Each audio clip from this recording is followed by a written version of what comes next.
Leslie, you have written 6 books, two fiction and four nonfiction.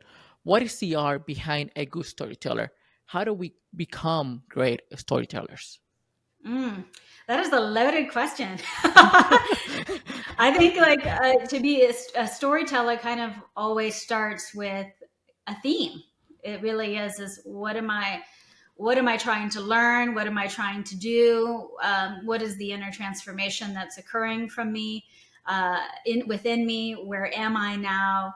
And how do we traverse the psychological landscape from who I am now to who I want to be? And I think all of us are on that journey of I find myself now and I generally don't like it, or I don't like my conditions. I don't like what's happening. And how do I change what's going on within me, what's going on around me, to create the world of my dreams? And we usually don't realize as we are either writing a story or living a story that we're actually becoming the person who can create the world that they want. And we can say thematically, and like Star Wars, you have this kid who doesn't know who he is. He's living in this dystopian world, and he's taken on this journey to create the world that is free of tyranny, if you will. So that's kind of how I start with any kind of writing that I have, whether it's fiction or nonfiction. It's meeting the person where they're at, because when somebody picks up a book, they are on a journey of transformation, whether it's a fiction or a nonfiction, whether it's self-help or learning a skill, learning how to do something, ride a bike, paint a house, build a house. You've arrived at this point. And as the person who is the author, the narrator, the storyteller, is to take that person when they've arrived to you, whether it's in the book or in the work of art, movie, music, whatever, and take them on that journey so that way they can become the person they want to be. Does that make sense? It does. It does. And I think that you mentioned both fiction and nonfiction, right? In fiction, we can all see, well, you have to build a character arc, and then you either have an inflection point or a pivoting uh, point in the character's life and all of that. And that it can be easier to see that way. But I guess it gets harder when you're, in your case, you have written quite a few books of nonfiction. How do you create a story behind factual things, right? Because at the end of the day, it's just you're giving the the reader just information that they can learn and they can apply it into their life. But for you to write a good book, the person needs to be very engaged and very much into what you're writing. How do you develop that? How you write a story around something that is factual? So in the world of neurolinguistic programming, every person starts somewhere on the map, and the practitioner is supposed to meet that person on the map of where they are. And so when somebody comes to your book, for example, with Engineering Your Mood, this is an individual who feels very strongly, who feels like they don't have a say in what they feel. They, like me, experience panic attacks and overwhelm, experience depression, experience anxiety, and you feel that there is an external force, an external power, external conditions that are controlling how you feel. And so, on that journey of somebody coming to read this book, it's to learn how to change your fundamental premises from there's an external decision maker, there's an external mind, there's an external power that determines how I feel, that I am not somebody who gets to choose what I feel. I am a victim of circumstance. I am a victim of someone else's behavior. I am the victim of things that are outside of my control. And so, what happens in this book is to address these fundamental premises of what we assume to be true about the world, but fundamentally what we assume to be true about ourselves.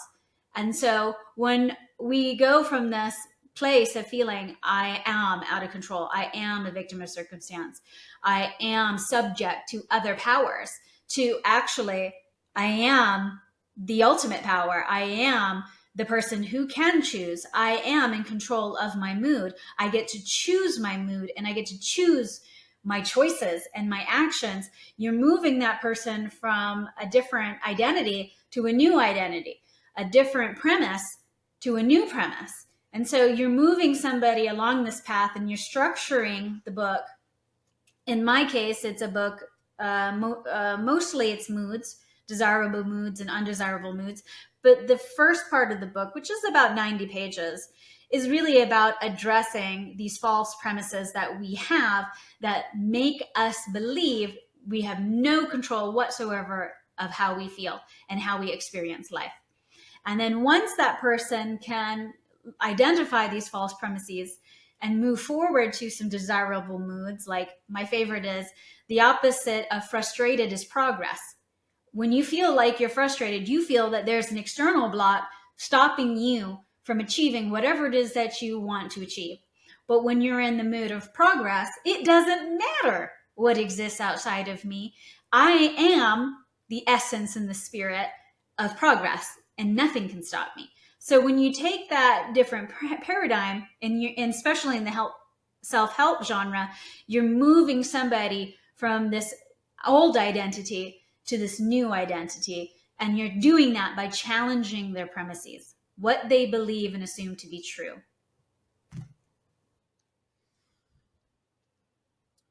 That's deep, huh? That's yeah, that's very, very interesting, and it got me thinking, because I never associated frustration with progress and all of that, and the way that you put it was just beautifully explained, how you take a person on a journey, like, okay, let me just explain to you, or let me show you what you might be going through, one, why this might be false, and then explain how you get out of it.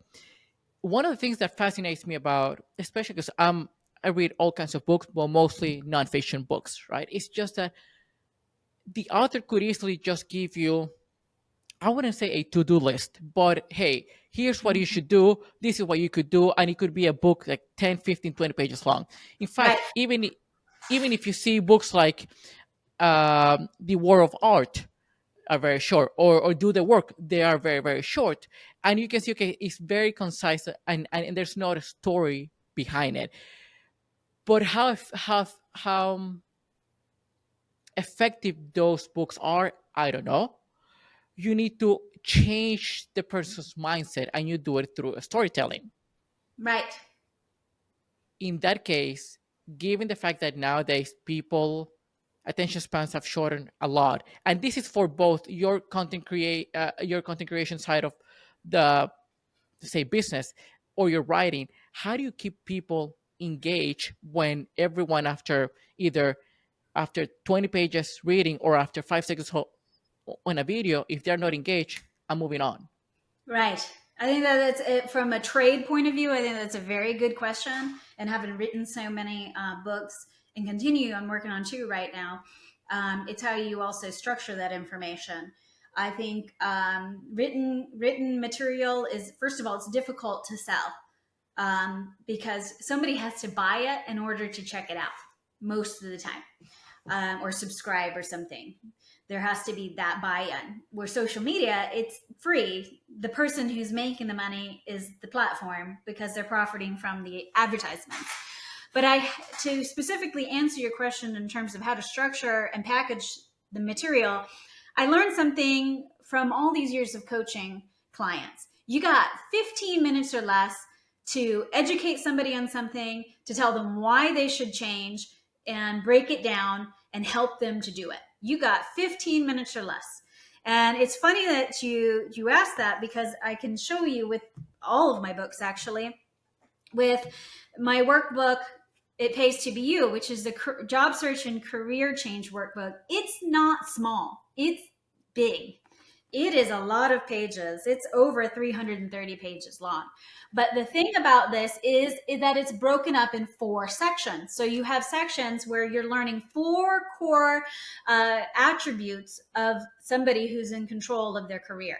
You're learning consciousness, creativity, confidence, and connectivity. And in each section is 15-minute or less assessments or activities that helps you to learn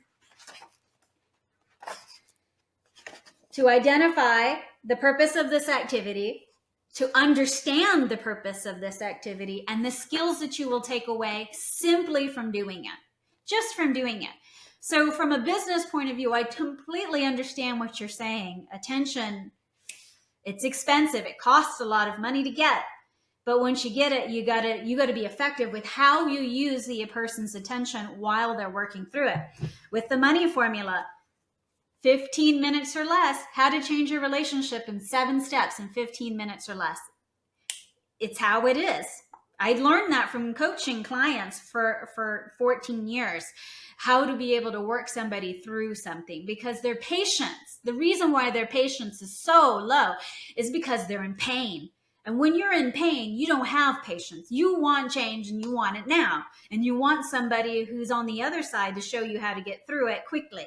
And that's where your value is, because you've been built all this expertise over periods of time, and somebody's willing to compensate you for that. So that's, as a practitioner, as an expert, subject matter expert, and as an author, that's where your value comes in. This question is probably one of the very best questions I've ever been asked on a podcast, because the industry of writing is changing. The industry of publishing is changing. And if you want people to buy books, you damn well better know how to sell one, to structure it, and to make it consumable so people are willing to buy in and use it.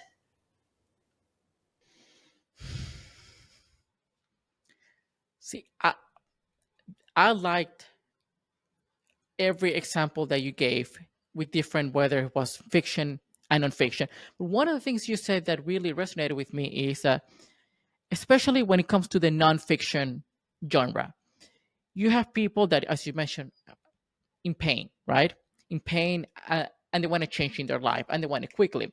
As somebody who have gone through my fair share of pain, depression, anxiety, and you name it, I know that it's not an overnight thing. Even though we want to just pass, move on, and it's like, okay, let's get it going, it never works that way. It takes longer, it takes time, and some people just lose faith very quickly because they feel hopeless when it comes to that. And reading books, the only issue I have with books, because I experienced this myself, is that we can fall into the trap of mental masturbation, that we need another book, that we need another video, that we need another thing, and just getting more and more and more information without taking action is taking us nowhere. How do you think that, either as a writer or as a consumer, can just break that pattern of that cycle that people tend to fall into? So I think you said something really, really, really interesting. And I want to acknowledge that. You Mhm. said people lose faith quickly. So they're trying to solve a problem and they lose faith quickly. I would actually argue, I'd make the Okay. argument that it's not that people lose faith quickly. It's just that they're so used to feeling bad that when they try to feel good, they go back to feeling bad, because it's a habit of mind. It's comfortable. It's a familiar devil. And so when you're trying to make change, and I've seen this thousands of times over the years with people in my office that came in to see me, was like, I mean, I've this, for one case in point, I had this one client who would come in and for an hour be the ugliest version of themselves anybody could ever see: mean, judgmental, conceited, condescending. And then when that hour was up, it was like a switch turned on. They went back to being happy and friendly and polite and professional. But it was like they needed that permission to be this horrible version of themselves. And so when you're so used to being this repressed version of yourself, and a lot of times we're ugly in private. And so when you're used to being ugly in private and this ugly version of yourself, and then you have to switch on and be a different version of yourself, it's like reading a book. Yeah, you have this intellectual information here, but to change means going from here to going here and making a permanent change of how you feel. And that takes self-discipline to say, I don't want to feel this way anymore on a habitual basis. I want to feel differently on a habitual basis. So I'll just put that in there.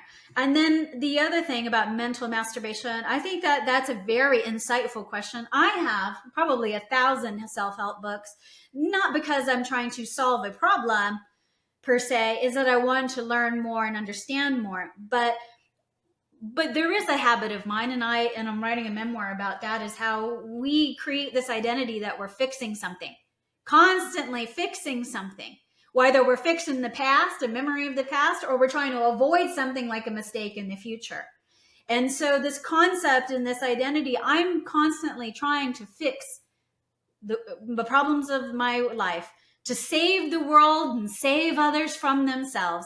I constantly have to be on this journey of learning as much as I can so I can fix, fix, fix, fix, fix.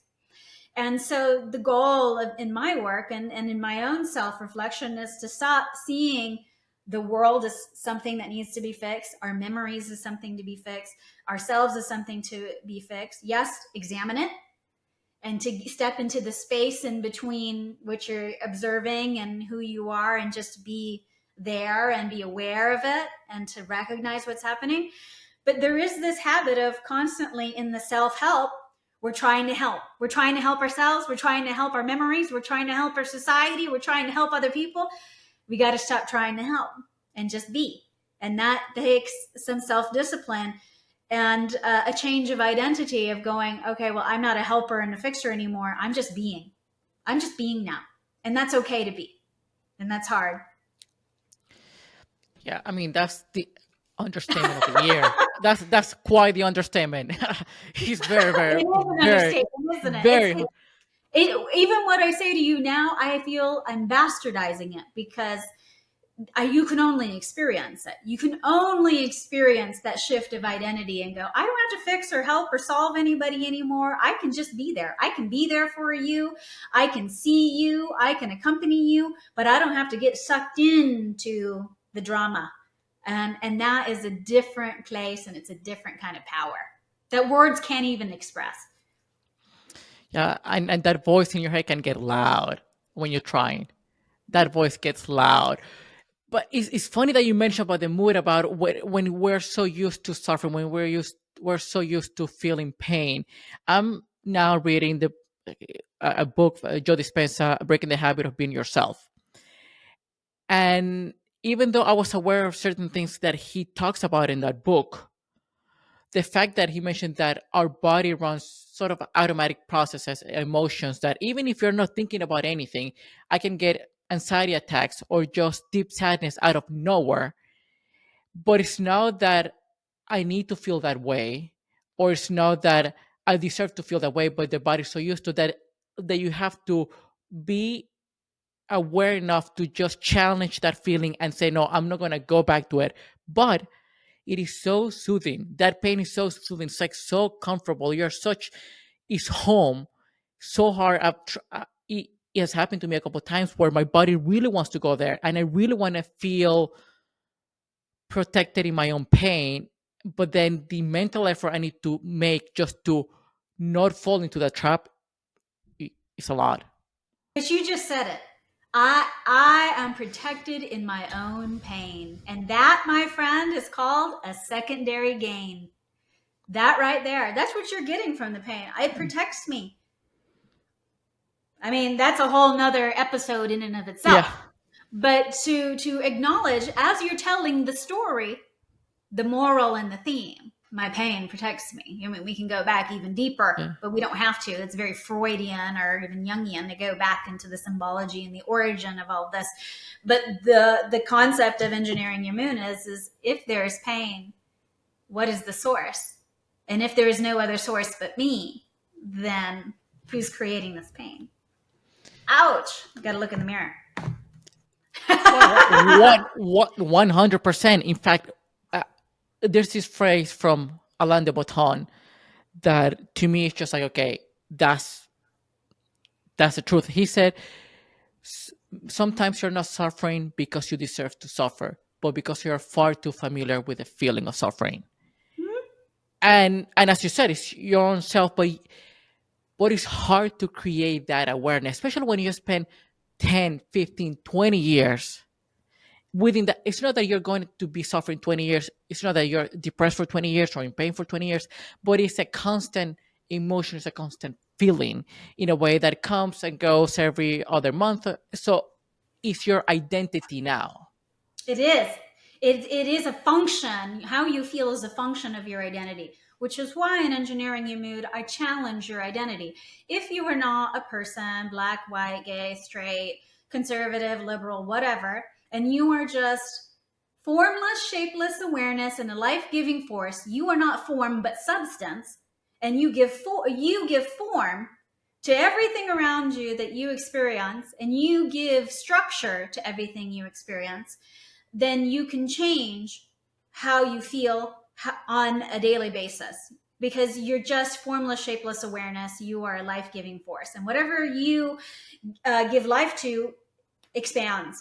So it goes to this concept of, if I'm just awareness and if I am consciousness, and if I put on the mood, let's say like a hat, if I put on the mood, as it says permanent vacation here, I got the mood that I'm on permanent vacation.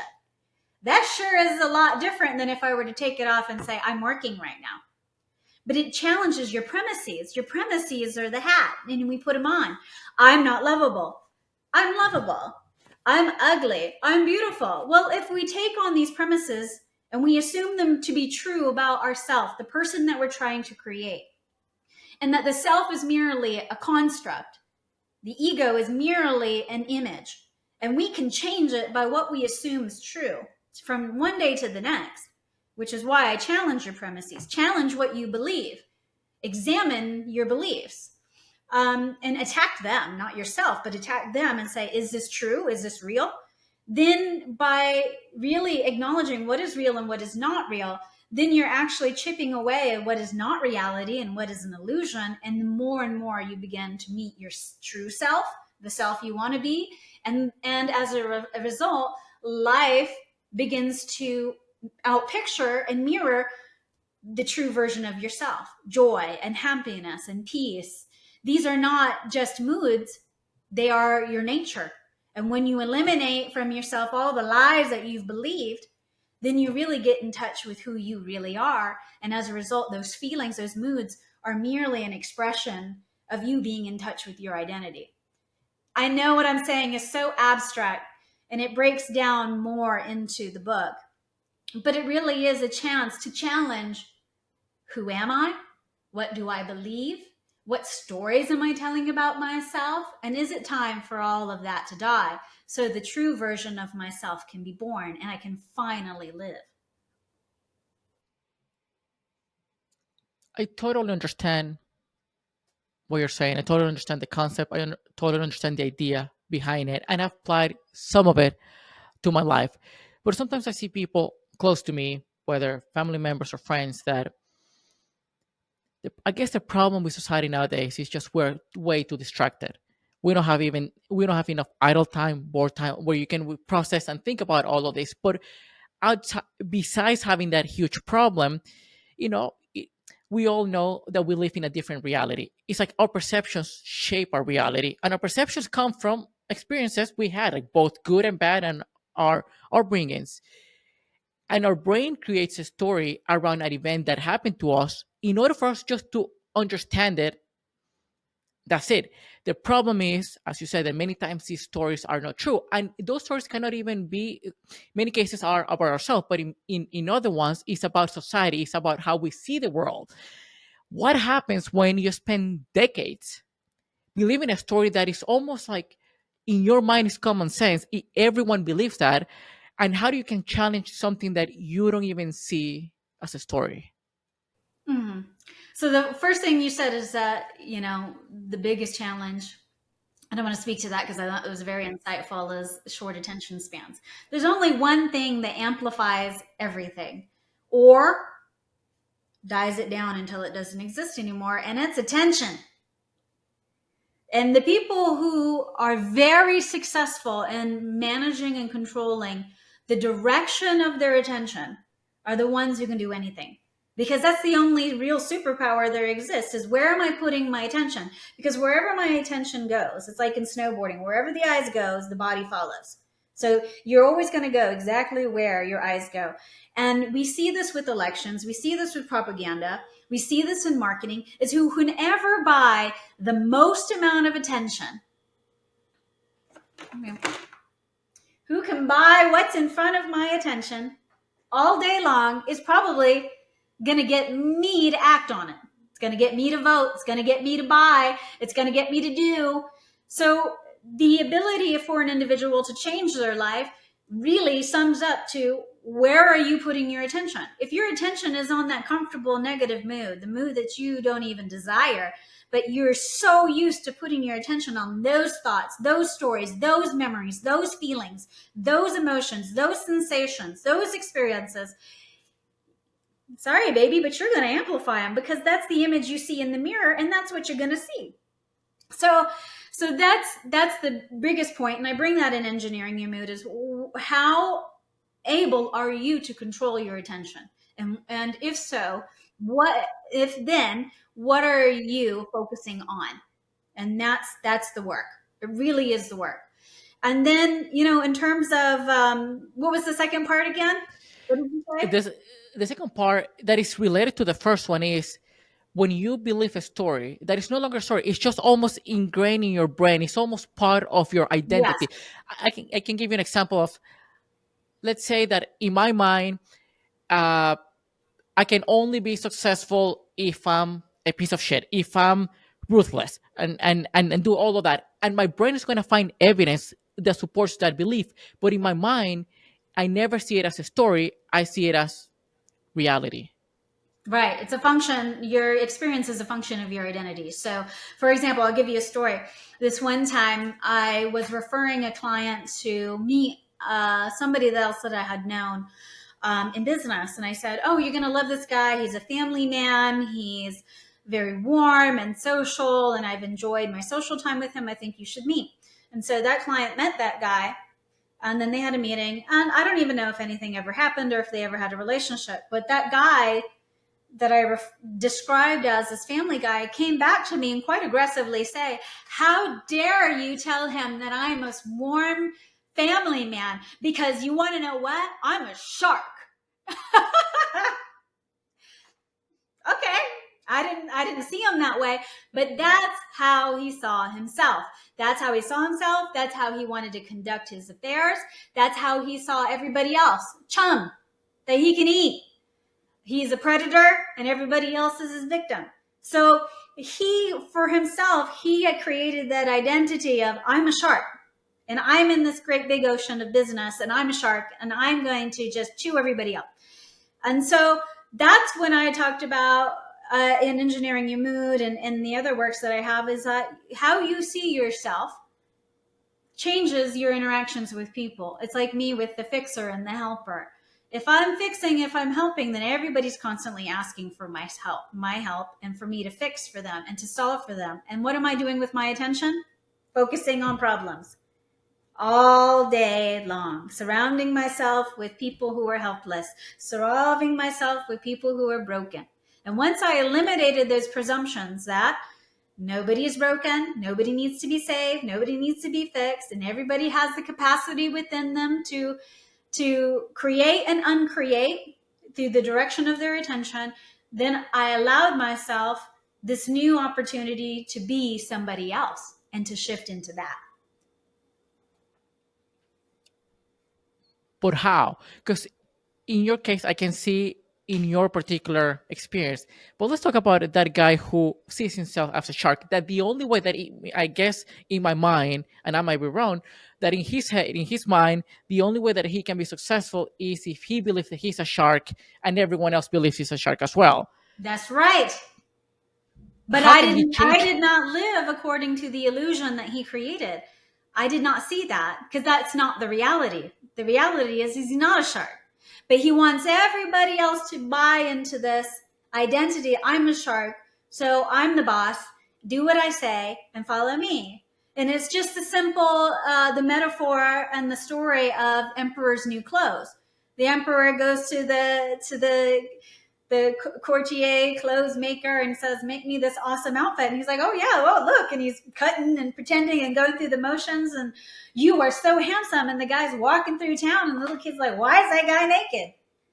So our ability to see the truth is really ultimately what helps us. If we are so used to not seeing and discerning and having the faculty of mind to identify what is true and what is false, then we'll forever be deluded because we can't tell the difference. Does that make sense? It does, but it's easier. It's funny because it's easier for us to see what is not true on other people. It's like you say, okay, I don't see you as a shark. Fine, right? But that is based on your own beliefs and on your own reality. But how can that person change that? How can, in this case, the whether this the emperor or the shark, how can they change their identity or their reality in a way to realize, yeah, I'm not a shark. Oh, look, I'm naked. I don't have these fancy clothes. It's just it's that thing of it's easy to see other people and judge other people and call out other people and see what is true or what's not, but it's so hard to see it on ourselves. I think that ultimately, and I've always said this to clients, you will change when you're bored of this. When you're so freaking bored of being depressed and being fat, because I was, I lost almost 30 pounds. When you're so bored of it and you're sick and tired of feeling sick and tired, you will change. But nobody can lead you to the water and make you drink. You have to go there and you have to see yourself in this mirror. You have to see yourself in this mirror. For example, as I'm writing in this memoir, I went through law school. It was a 4.5 year process and it was very stressful. But it was also a great time of change for me. But as a result of this time of being sedentary, reading for 9 hours a day and not going anywhere, not being as mobile as I was before, I gained 30 pounds. And I didn't see it because why? Over a period of years, you're only gaining half a pound every couple of weeks, every few months. So it's incremental change. And then one day, my husband took a picture of me and my two best friends, and I saw it. And I saw what I call is very, Dickens, the ghost of Christmas yet to come. I saw the ghost of Christmas future, and it was my mom.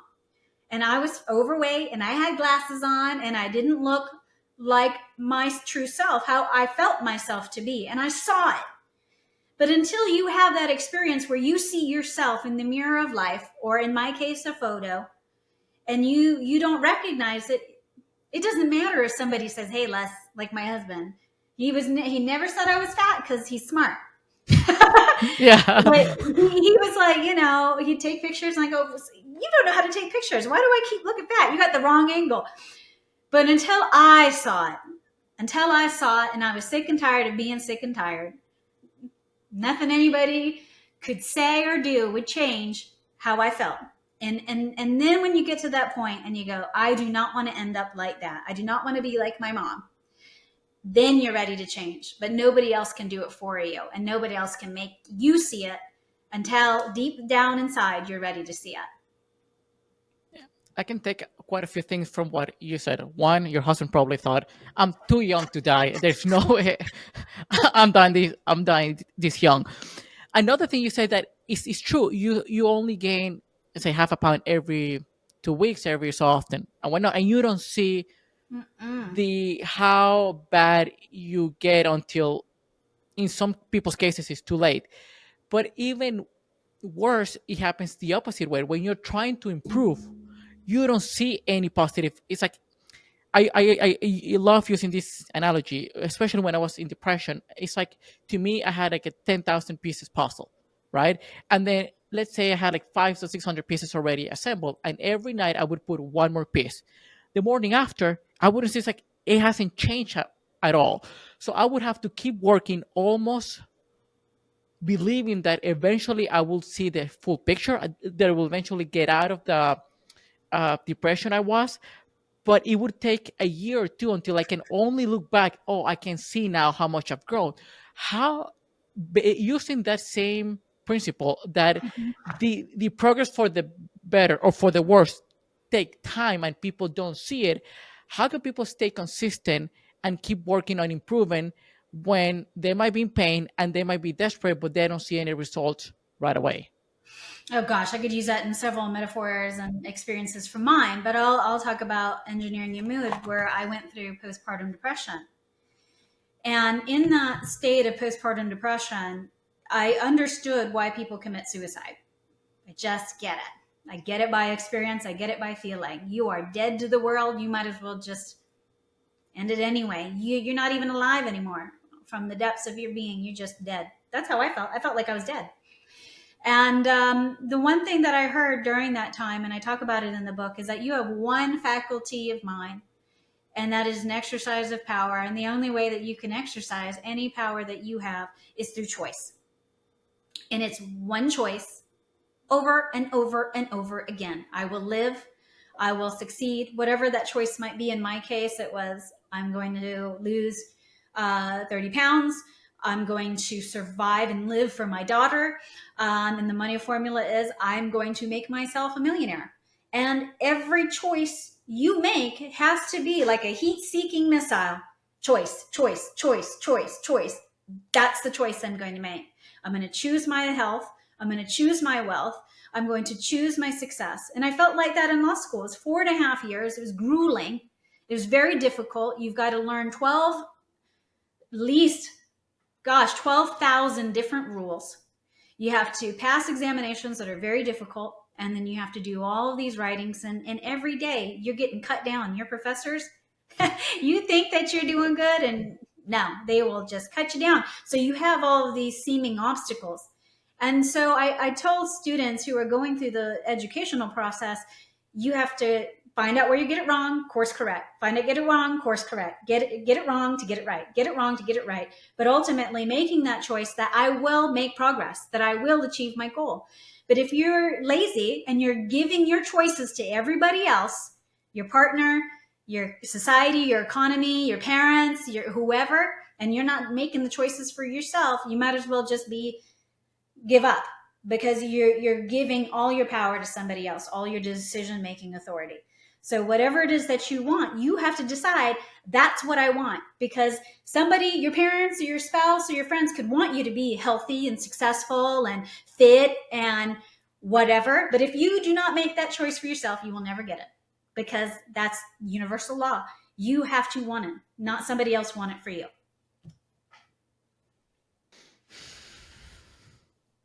Well, first of all, I appreciate you bringing up the fact that you went through depression, postpartum depression, and then you understand people that commit suicide, because it's interesting. And I've brought it up in the past in the podcast. I grew up in an environment where I was told that those who committed suicide were cowards, that just didn't want to fight or didn't want to do anything. And for many years, that was my thought process. Like, okay, people commit suicide are cowards. Only when I experienced the pain for a long period of time of depression, it's like, no, I get it. I understand why people do it. It's like you want the pain to go away. And I interviewed about 2 3 months ago this guy who is a huge advocate for depression and suicide, and he put it beautifully. It's like people with depression, it's like waking up every day and you have a rock and a hill, right? And then you have to carry that rock up to that hill and back every single day. Sometimes that rock is a boulder and you have to climb Mount Everest. Those are the days where you just have to figure out how to make it through. Some days it's easier, but yes, it's that mental, Mm-hmm. it's a struggle of keep pushing even though you might not see results. Not physically. It's not that, oh, I'm seeing how my life is changing, I see that I have more friends, but internally, am I feeling better? And some days might be it's not a straight line. It has a lot of ups and downs, and staying on the course is tough. It's funny you say that, because in engineering your mood, I said that in terms of this power of choice, I it was like I need to get a shower, and I wrote in the book that just getting a shower felt like climbing Mount Everest without an oxygen tank. It really felt like that, but I had to make that choice. And I said, "What's the choice? I'm going to sit up in my bed. Next choice, I'm going to put my feet on the floor. Next choice, I'm going to walk 8 feet. Next choice, I'm going to scrub my body. And it was really was so pedantic about I had to choose the next step. I had to choose life. I had to choose being well for my daughter. And I understand what you're saying completely. And it is something that you do have to, I wouldn't say overcome, because it's not about overcoming. It's about denying. I'm going to deny that this is who I am, that this is going to be my outcome. This is a struggle for me, and I'm going to affirm and to decide that this is what I want, and this nobody else could give it to you. Nobody else could give you the will to live. They can't. You have to make that decision for yourself. And I had a friend recently. He did die by suicide, and it was something devastating because I just didn't think that he had that in him. I just didn't. It was completely a shot, and I felt that grief of separation from him. I felt what's going to happen to him. Where is he? And one day I was just brushing my teeth and cleaning, and all of a sudden I felt his presence and I heard his voice, and he said, "Tell them I've been called home." And I texted his ex-wife and the mother of his child, and I told her that, and she said, "You have no idea, that was what I needed to hear. I needed to know where he was because I didn't know where he was." So just speaking to that on a human level, it's not even about books or whatever, but just hearing that it did change all of our stories. And I didn't make it up. I could feel him. I could feel him there. And once I felt that, and once I realized that, and once I knew the truth, that he wasn't lost in some hell somewhere, that he had been called home, wherever that is, it changed our stories. It definitely changed our stories. And if it means that, even if it was made up, it changed our stories and it changed how we felt and it changed the trajectory of our life and our behaviors, then are we not better off for it? 100%. Oh, first of all, I'm sorry for your loss. It just, again, is something that is being increasing, happening more and more. So the suicide rates have been going up like crazy. And yes, you sometimes you don't see it, you cannot imagine, or it catches you off guard. And it's Mm-hmm. just something Yes. that we need, and that's why I've been trying to be advocate of ask people how they are, because when I was going through that pain, I was wearing a facade. When I was with my friends, when I was with my family, I was just a different person for that hour, for those couple of hours. At home I was in hell, but outside nobody would ever be able to tell the suffering I was going through.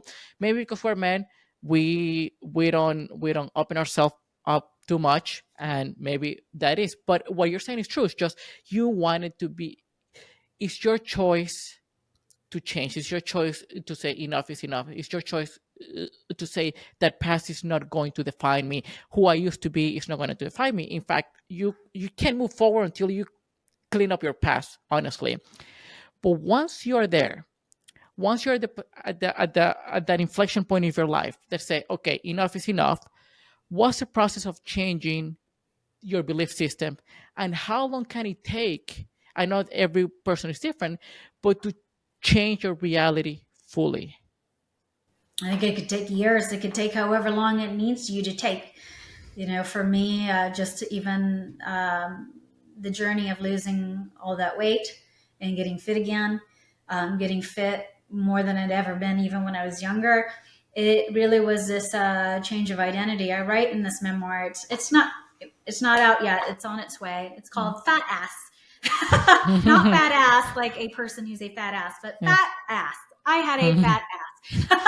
And it really was like, oh gosh, I had to ask myself, why did I have this overweight body beyond just the food I was eating and not exercising enough and not sleeping enough and being super stressed from school.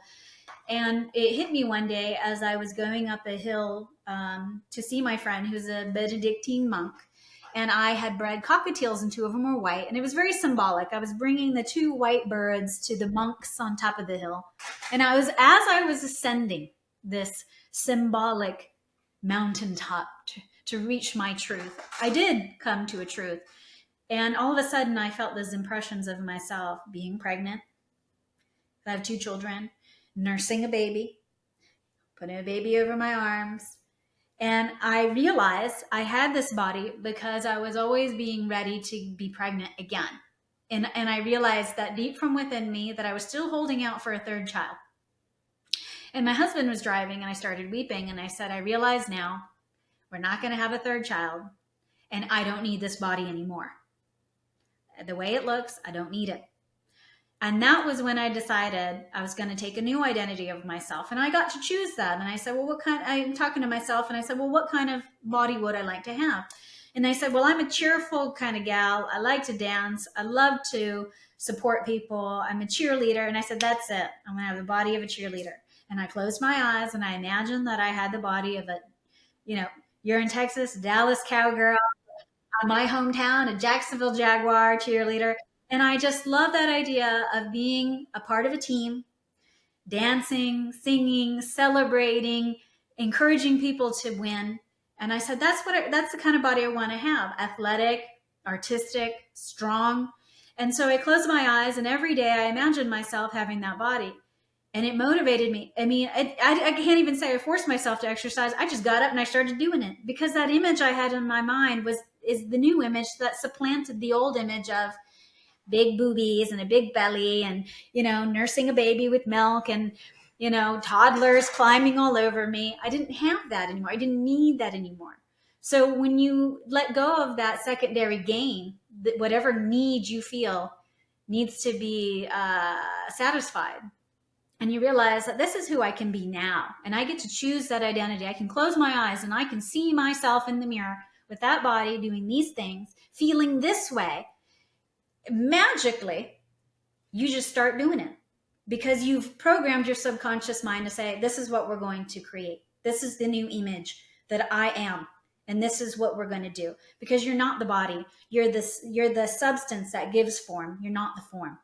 And so if you can control the form and you can choose the form, then the substance, the energy, the intelligence will automatically begin to fulfill itself.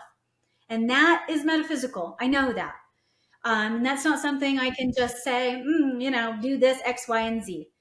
Even on the intellectual level, what I'm saying might not penetrate someone who's hearing this. This is only experiential, and experiential is spiritual. So I hope what I say answers that, but I acknowledge how what I'm saying is falling short.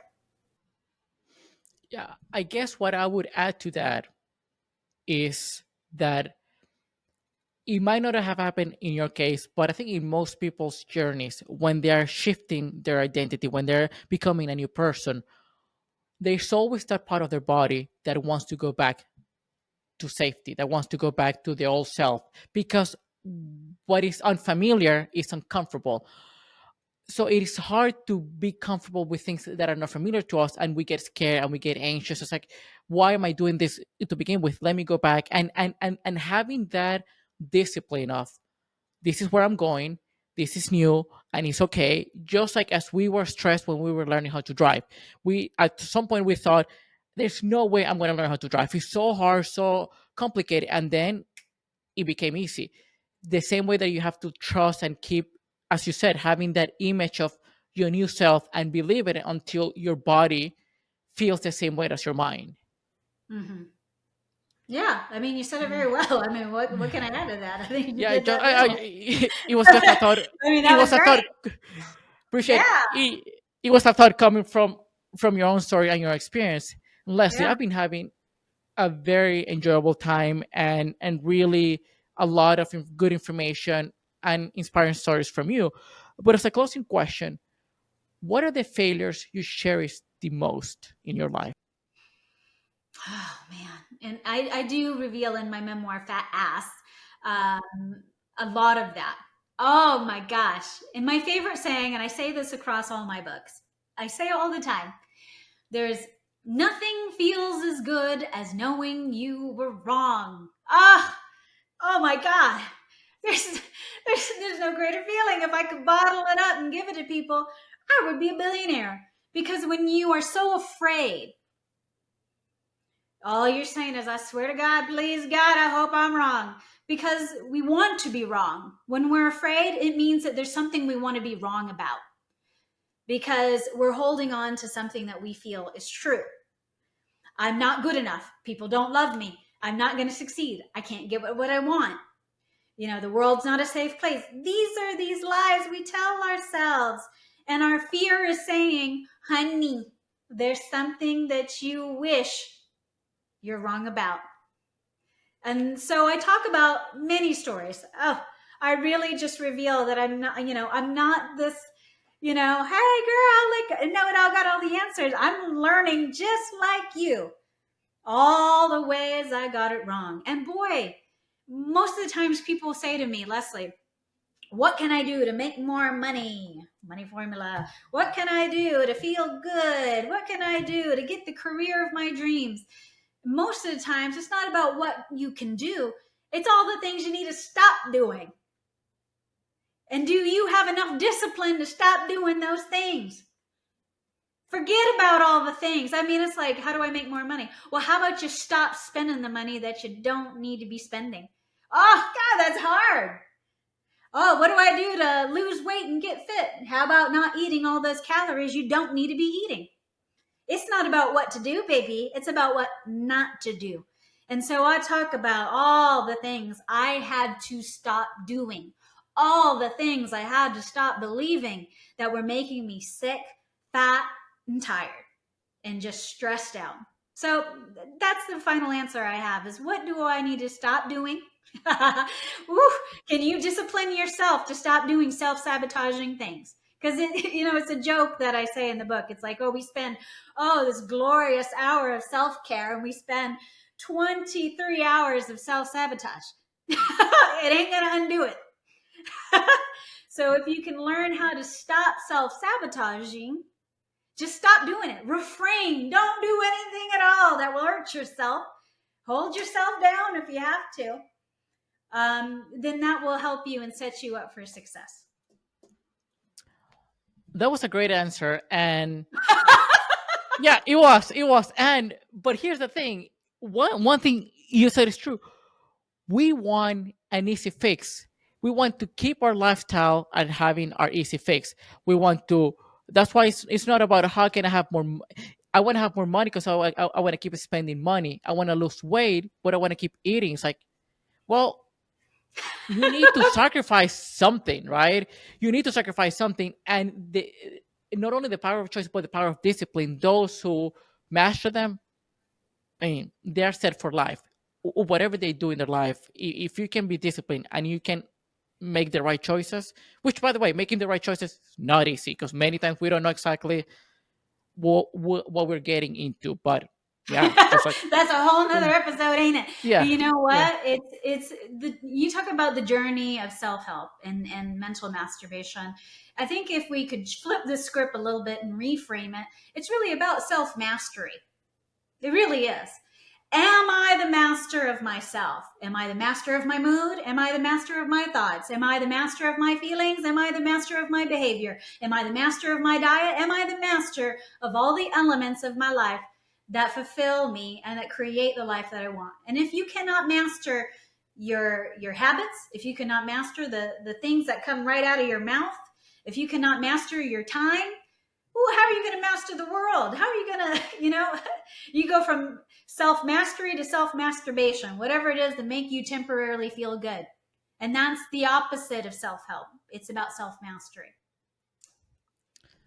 Leslie, it was a total pleasure having you on the conversation.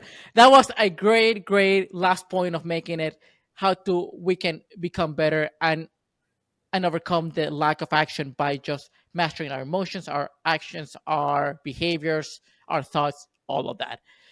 Honestly, it's one of the most enjoyable conversations I've had in a while. Where Oh, yay. can yeah, absolutely. It's like super enjoyable, and you have a great energy, which is like it makes my job a lot easier.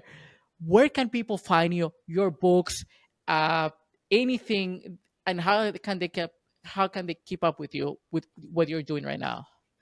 Well, you can find me and my antics, I would say, on Hmm. Instagram at Leslie Inc. INC. my first name and then ink. You can see me, my daily life. I put my husband in there. It's fun. It's naughty. It's cute. And if you want to find my books, you can find them on Amazon, Amazon.com, and Kindle, and hardback and paperback. And if you want the audiobooks, those are on Google Play audiobooks. Yes. And then my website is leslieinc.org, and you can find more of my videos. And obviously, YouTube, if you want to see more of my interviews, official Leslie Inc. on YouTube.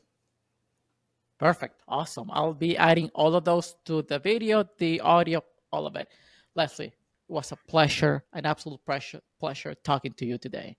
Thank Thank you, you. Danielle. Thank you for having me on. I Yeah. appreciate you. Yeah.